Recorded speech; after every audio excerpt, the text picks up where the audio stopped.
Salam, hər vaxtınız xeyir. Deməli, noyabr ayının 29-u Kontaktomdan Toshiba markasına məxsus xaladenik almışıq. 2 gün sonra evə çatdırılma ediblər, əməkdaşların yanında açılıb və xaladenikin üstündə, üst qapağında defekt var idi. Yəni, bunu əməkdaşlar da gördü, onlar şəklini çəkdilər, yönləndirdilər, dedilər, narahat olmayın, səhərsi gün gəlib xaladenik götürüləcək və dəyişiləcək. Nağd qiymət almışıq 2000-ə. Hal-hazırda Black Friday endirimində almışıq, amma hal-hazırda saytda bu xaladenikin qiyməti daha yüksəkdir. Onu qeyd edeyim. Yəni dəfələrlə o səhər, bu səhər gəlməyiblər. Zəng eləyirik. Mağazaya dəfələrlə yaxınlaşmışıq. Müdirlə dəfələrlə danışmışıq. 2 gün sonra, 1 gün sonra, 2 gün sonra, 1 gün sonra yola verirlər. Qalmışıq. Baxın, elə beləcə evin ortasında qalıb.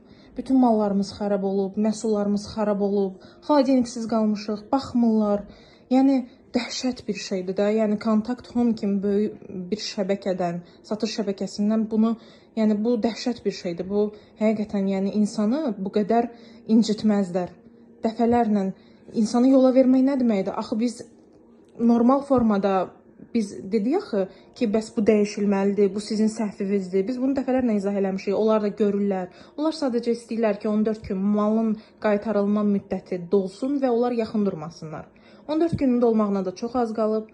Mən sizə bu videonu çəkirəm ki, siz görün ki, yəni, görün ki, bu şəbəkə Kontakt Home necə məsuliyyətsizdir, insanları necə incidir.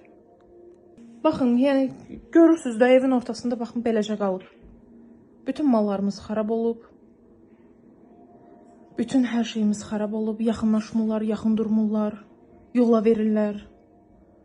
Sadəcə dəhşət.